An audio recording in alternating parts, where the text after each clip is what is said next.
Madame, Monsieur, bonjour, bienvenue dans votre journal. Au sommaire de cette édition, journée de l'excellence dans la région d'Oubri, une célébration qui met en lumière l'excellence scolaire et l'engagement des enseignants de la région dans le cadre de 72 heures des acteurs de l'éducation à Zignaré, à suivre au début de ce journal. Dans ce journal, il sera également question de la célébration de la fête traditionnelle Bika du chef de Sandogo dans l'arrondissement 7 de Ouagadougou. Le rituel a été marqué par des sacrifices pour implorer Dieu et les ancêtres en faveur de la longévité, de la prospérité et de la paix. Les détails dans ce journal. La région d'Oubri, ex-plateau central, a célébré ses meilleurs élèves et enseignants de l'année scolaire 2024-2025. 148 lauréats ont été récompensés au cours de la célébration des 72 heures des acteurs de l'éducation de la région. Les détails avec Daouda Yameogo.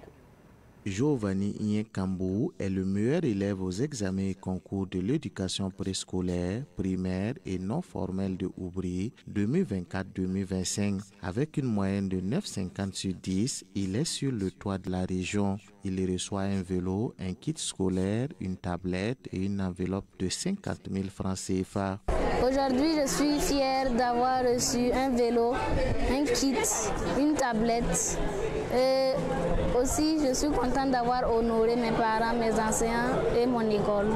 Et je dédie aussi ce prix aux élèves déplacés internes, tout en priant Dieu que la paix revienne au Burkina Faso et que chaque élève puisse donner le meilleur de lui-même. Comme lui, ils sont 148 élèves, enseignants et apprenants des centres de formation professionnelle à voir leur mérite reconnu par les responsables de l'éducation de la région de Oubri. La région a réalisé un taux honorable de 90,30% sans les candidats libres et 90,22% avec les candidats libres. C'est un score historique que nous saluons vraiment à sa juste valeur et ça nous le devons en tout cas aux différents acteurs qui se sont battus. Et aujourd'hui, nous avons vraiment au moins 148 personnes qui ont été en tout cas reconnues méritants, voilà, et que nous avons procédé en tout cas à des remises de prix, voilà, des divers ordres qu'on a suivis, des ordinateurs, des portables, voilà, des vélos, des kits, etc. Voilà, et des attestations de reconnaissance. Vraiment, c'est encore une invite à continuer vraiment dans cette dynamique-là pour que la région reste toujours ici, en tout cas au sommet donc, des résultats donc, au niveau national. Pour une éducation de qualité, facteur de résilience scolaire, la direction régionale de l'éducation préscolaire, primaire et non formelle de Oubri s'engage a été le thème retenu pour la célébration de l'excellence de la région. Comme je le disais également en titre, le chef de Sandogo dans l'arrondissement 7 de Ouagadougou a célébré sa fête traditionnelle dénommée Bika le week-end écoulé. Bika est une fête qui consiste à immoler des poulets, des chèvres et des moutons pour implorer Dieu et les mains des ancêtres pour la longévité, l'abondance, la prospérité et la paix. Le point avec Sibinon Kelsey. Il est 8 h ce samedi et nous sommes ici au domicile de Sanaba Laramzelman de Sandogo. Après un rituel à son domicile, anciens jeunes se retrouvent pour accompagner le chef à pied jusqu'au site sacré du Bika. Après environ 1 kilomètre parcouru, nous voici sur le site non loin du CSPS de Sandogo. Sur ce site attendaient déjà des groupuscules de personnes avec des poulets, des cabris et des moutons à main. Tous sont venus pour des doléances. Parmi la délégation qui accompagnait le chef, il y a des femmes qui portent des canaris et des bidons de dolo ainsi que de différents plats. Tout cela pour vénérer les ancêtres. Dès l'arrivée du chef sur le site sacré, un message est donné dans un langage codé.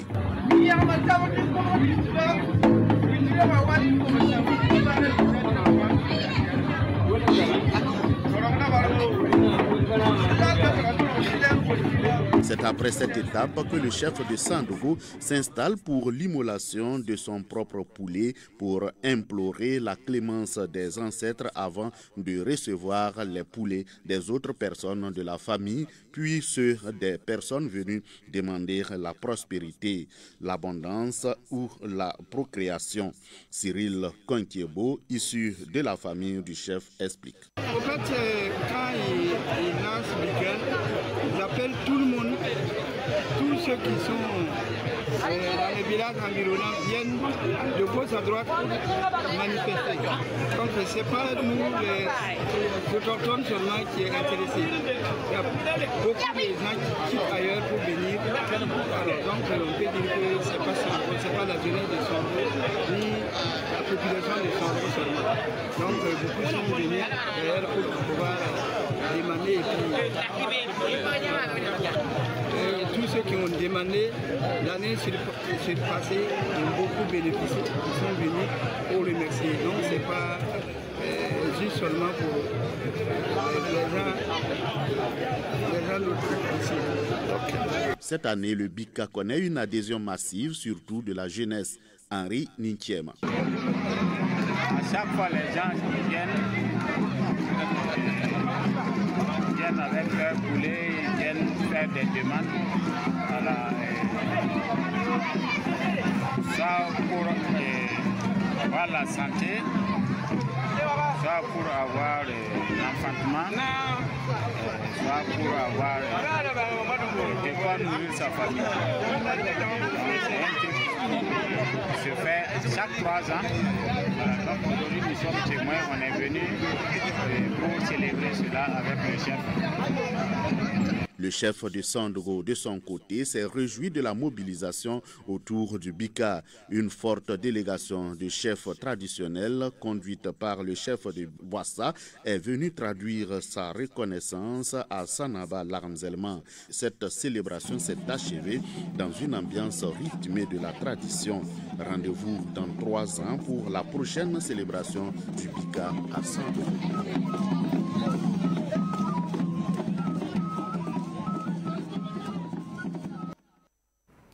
Actualité sportive de cette édition, l'Ordre des ingénieurs en génie civil a tenu le week-end écoulé à Ouaga 2000, la 2e édition de son cross populaire à l'honneur des forces de défense et de sécurité. L'activité a enregistré la participation de 2 ministres, dont celui des infrastructures. Une activité suivie par Joseph Kaboré et Soumaïla Rabou.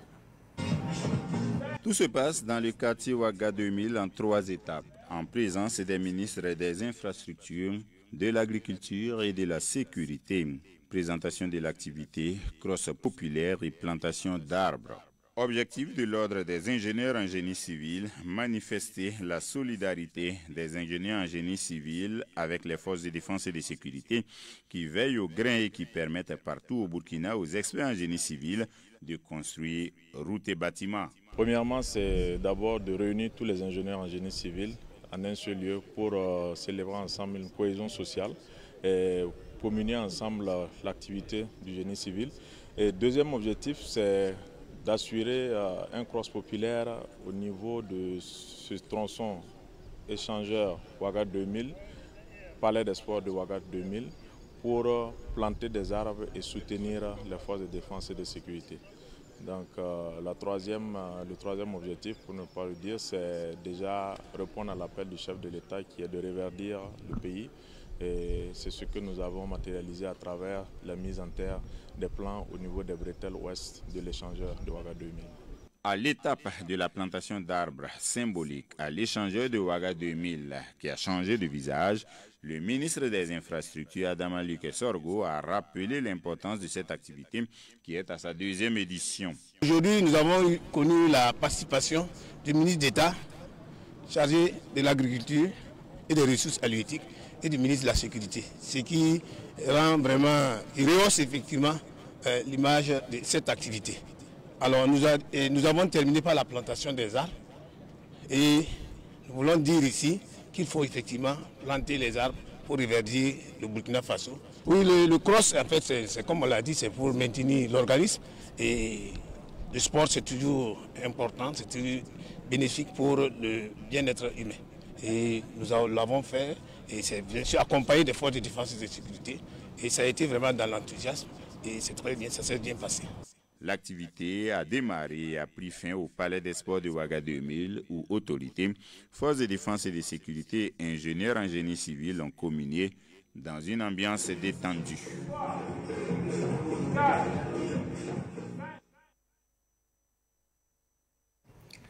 À Koussana, dans la commune de Samba, l'Assomption n'a pas été seulement un moment de ferveur religieuse. Elle a aussi été une occasion de communion sociale autour du ballon rond. Les populations ont vibré au rythme de la finale de la Coupe de l'Assomption, une compétition placée sous le thème de la paix, de la cohésion sociale et du vivre ensemble. La finale a opposé l'équipe de Goulouré à celle de Pilimpico. Le compte rendu de Daouda Yameogo. C'est le village de Goulouré qui est venu à bout de celui de Pilimpico au tir au but. Cette compétition, dénommée Coupe de l'Assomption de Koussana, vise non seulement à prolonger les festivités religieuses de l'Assomption, mais aussi à promouvoir le vivre ensemble et la cohésion sociale entre les filles et fils de la commune de Samba. L'objectif visé par cette coupe n'est d'autre chose que la cohésion sociale, la cohésion pacifique, pour que les jeunes puissent se frotter. Et de là maintenant viendra des initiatives pour le développement du pays. Le centre de Koussana a pour sainte patronne notre mère maman et Marie, notre mère d'Afrique. Donc ça fait que voilà, l'Assomption étant la montée de la Vierge au ciel, on a jugé bon de commémorer cela pour rehausser le niveau de l'éclat de la fête qu'on a joué la finale les jours de l'Assomption. Alphonse Sondo est l'un des parrains de cette compétition. Il salue l'initiative. Et une telle démarche est salutaire parce que c'est un événement, une cérémonie. C'est bien vrai que c'est pour la communauté catholique, mais ça rassemble la jeunesse. Ça amène la cohésion sociale. Donc, raison pour laquelle je dis non, c'est vraiment un honneur pour moi d'être parmi les parrains. La Coupe de l'Assomption est à sa 3e édition. Elle a réuni 4 villages de la commune de Samba, dans la province du Passoré, région de Yadga. Un rendez-vous qui, au-delà du football, s'inscrit dans la continuité de la fête de l'Assomption, symbole de foi, d'unité et de fraternité pour les communautés. Avant de clore ce journal, la dépouille de Christophe Alain Traoré dit à Burkina Faso est depuis hier à Ouagadougou. Des membres du gouvernement, des leaders d'OSC, des hommes de culture, des parents et amis étaient présents à l'arrivée du corps à l'aéroport international de Ouaga pour lui rendre hommage. Joël Perkoma et Abdoulaye Kinda nous en parlent. Aux environs de 14 heures, la dépouille du philanthrope burkinabé arrive à l'aéroport, moment de vive émotion. À côté des membres du gouvernement, des proches de Alino Faso. Avec lui, nous avons fait des opérations de collecte de vivres. Avec lui, nous avons sauvé des vies. Et aujourd'hui, il revient à la maison. Nous aurions aimé qu'il revienne sur ses 2 pieds parce que nous avons gardé espoir jusqu'au dernier moment. Et malheureusement, et hélas, il revient aujourd'hui avec un cercle. C'est vrai qu'il est burkinabé, mais il est africain. Parce qu'au-delà du Burkina Faso, on constatait ses œuvres caritatives au niveau de la Côte d'Ivoire et aussi au niveau de plusieurs pays d'Afrique. Donc c'est un camarade panafricaniste. Nous les femmes, nous sommes là, nous nous sommes mobilisés. C'est pour compatir à la douleur de la famille et de Alino Faso pour cet assassinat, pour leur dire qu'ils ne sont pas seuls. Tous les Burkinabés, nous sommes tous mobilisés et nous sommes tous engagés à leur côté pour compatir à leur douleur. C'est un moment difficile, c'est un moment de tristesse immense. Un moment d'incompréhension totale. Que l'on puisse attenter à la vie d'un prisonnier, ça sort des règles même morales, éthiques, traditionnelles et juridictionnelles. Décédé dans des conditions suspectes en terre ivoirienne, Alino Faso laisse derrière lui des millions de citoyens burkinabés Impatient de connaître la vérité. C'est encore l'occasion pour nous de réaffirmer que nous attendons une seule chose, que la lumière soit faite sur ce qui s'est passé, afin d'apaiser les cœurs. Ce que nous demandons, ce n'est que cela pour la famille. Vraiment, on se réjouit un peu vraiment de savoir que le gouvernement a pris vraiment ce dossier à cœur et nous les encourageons vraiment à nous aider à voir cette lumière-là. Alain Christophe Traoré, c'est un héros pour moi. Dans tout, que ce soit au plan juridique, que ce soit traditionnel, ce n'est que justice que son corps revienne au Burkina pour reposer sur sa terre. C'est son ultime justice. On ne peut pas lui prouver ça. On peut pas. Ce que nous voulons demander à nos plus hautes autorités, c'est de travailler à ce que lumière soit faite et pour que justice soit rendue à notre compatriote. Parce que nous connaissons très bien Alino Faso, c'est un jeune très engagé, c'est un jeune qui aime la vie. Et nous savons que pour 6 mois de détention, Alino Faso ne peut pas mettre fin à sa vie. Donc c'est vraiment cruel ce qui lui est arrivé. La dépouille est acheminée à la morgue de l'hôpital de Bogotogo. Le gouvernement ayant déjà annoncé une expertise contradictoire, la justice devrait prendre le relais. Et pour terminer, Yacouba Traoré, journaliste et écrivain, repose depuis hier après-midi au cimetière municipal de Gounguin. Plusieurs journalistes l'ont accompagné à sa dernière demeure. Le compte-rendu de Yacouba Kiamtore. L'homme que le monde de la presse burkinabé pleure aujourd'hui est accompagné à sa dernière demeure par ses amis, parents, élèves et collègues. Il salue la mémoire d'un homme exemplaire attaché au travail bien fait. C'est un aîné qui a su porter les jeunes sous son aile. Et vous voyez du côté de l'ISTIC, aujourd'hui vous voyez le nombre d'étudiants de l'ISTIC qui sont là. C'est pour dire qu'il a travaillé également à transmettre ses connaissances, un certain nombre de valeurs cardinales dans le domaine du journalisme. Quand vous prenez maintenant ses ouvrages, les nombreux ouvrages qu'il a faits, qui ont permis de mieux connaître la pratique journalistique, et ces ouvrages-là permettent aux jeunes de mieux s'imprégner et de comprendre qu'on ne vient pas au journalisme pour faire du tourisme. Il y a des règles, il y a une éthique, il y a une déontologie. Je crois que tout ça, c'est des marques indélébiles qu'il a laissées. Il aimait tout le monde, il aidait tout le monde. Je peux dire, sans me tromper, qu'il nous a plus donné à nous, sa famille professionnelle, qu'à sa famille biologique. Je rends grâce à Dieu pour ce qu'il a été vraiment. Et ce qui reste à faire, c'est lui rendre hommage et perpétuer son héritage qui est le travail bien fait. Parce qu'il aimait la perfection dans le travail. En matière de télé, et nous avons essayé de suivre ses pas. Nous lui disons merci de là où il est. Merci beaucoup, Yacouba Traoré. Merci à ta famille. Merci pour tout ce que tu as fait. Et nous te présentons nos excuses pour ce qu'on n'a pas pu faire du temps que tu étais ici avec nous. Ces étudiants de l'Institut des sciences et techniques de l'information et de la communication ISTIC pleurent un enseignant hors pair. Ils s'engagent à perpétuer la mémoire de ce spécialiste de la télévision, toujours prêt à partager ses connaissances. Je retiens de l'homme, plus qu'un enseignant, un père. Parce qu'au-delà de l'enseignement, il conseillait et il inspirait.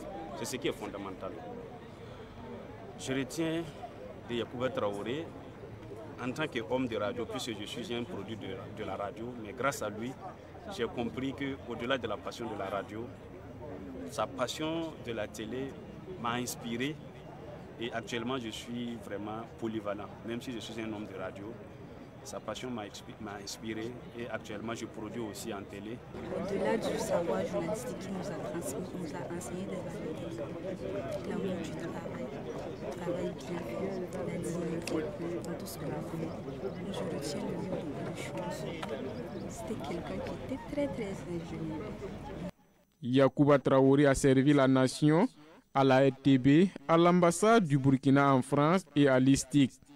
Il s'en est allé à l'âge de 66 ans, laissant derrière lui une veuve et 5 enfants. Ainsi s'achève cette édition d'information. Merci pour votre fidélité. Au revoir.